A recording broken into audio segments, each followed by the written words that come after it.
Вітаю підписки гості мого каналу.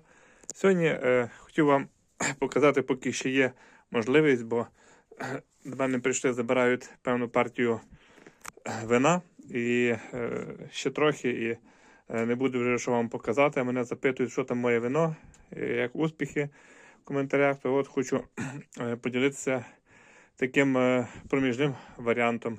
Значить, на сьогоднішній день я от розлив це все в стекляні бутлі. Вино, яке було повторно запущене на культурних дріжджах. Перший раз, хто пам'ятає, воно запускалося на диких дріжджах. З добавленням я туди додавав розу. Значить, для, кажуть, кращого такого ароматного ефекту. Поза того року було дуже кльово. В цьому році трішки змінив я був підхід стосовно рози, і ситуація вже змінилася. Але працюємо над цим.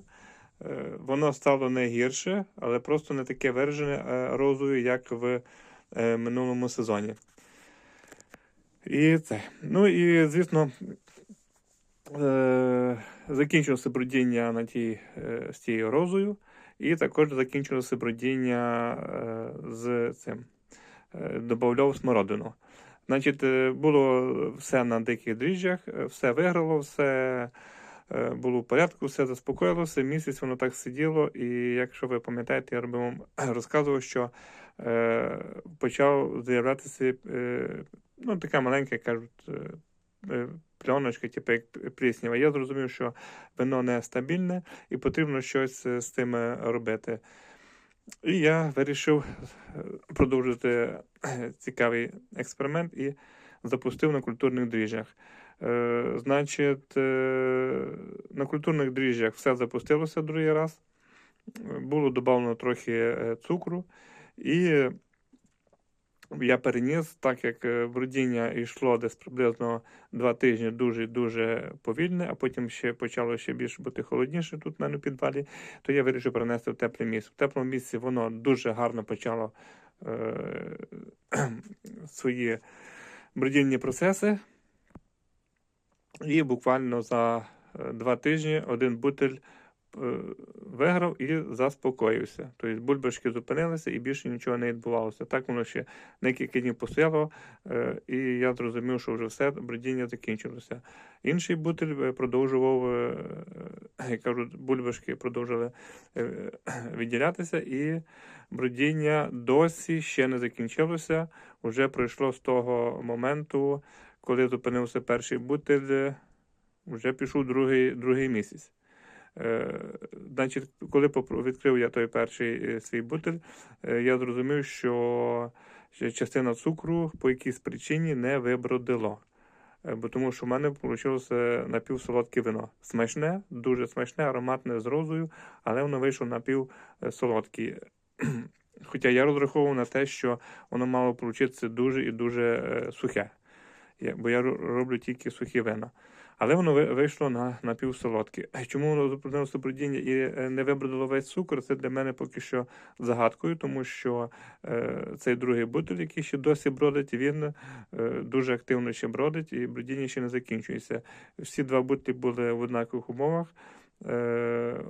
Однаковий був виноград, і все було однаково, тільки різниця в тому, що там було додано смородина, а там було додано роза. Значить, то вино ще бродить, закінчився, і я з вами поділюся, що ж в мене з того всього вийшло. А з цього вино от я розлив цілу бутлю вже по пляшках, бо кажу, що хочу з мене забрати, і так, щоб бутиль не стояв наполовину порожнім, то я вирішив вже все повністю розлити. Я от розлив, і дещо вже, як кажуть, дещо забирають, дещо сам попробую вже насолодитися цим смаком і ароматом. Воно вже досить добре висвітлилося, тому що вже пройшов добрячий, більше місяця вже пройшло. Вже все, що можна було, осіло ще при першому бродінні, а от при цьому другому бродінні ще краще все осіло, і колір дуже і дуже гарний, такий насичений, дуже червоний, мені подобається. Ну, а ще тут бутиль ще в мене стоїть уже теж на освітленні, як то кажуть, у спокої. Це ще залишилося, це кажуть, другий сорт. Це було, я зібрав всі шкірки з усього винограду, в цьому сезоні я робив. І столові, і технічні,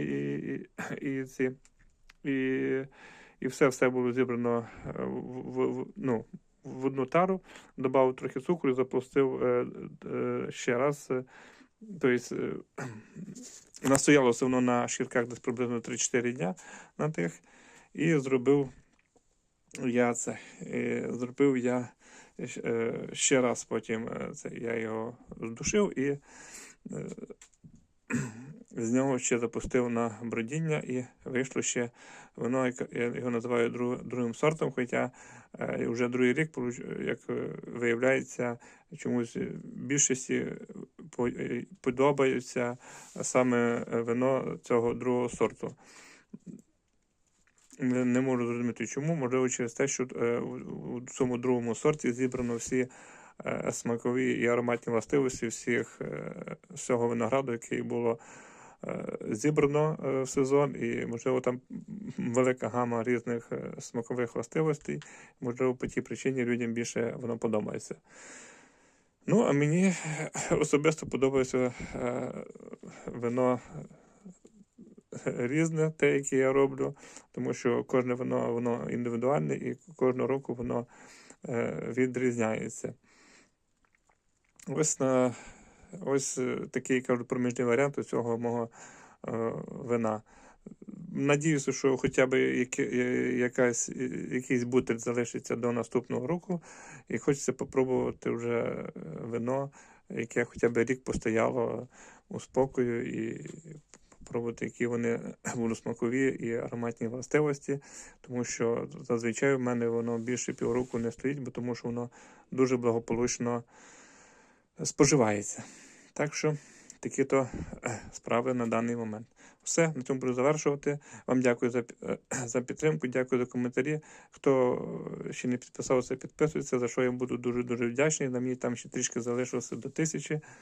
Як то кажуть, в мене така є мета мати 1000 підписників, а там далі вже як складеться. Тому кому цікаво було, кому цікаво спостерігати за моїм таким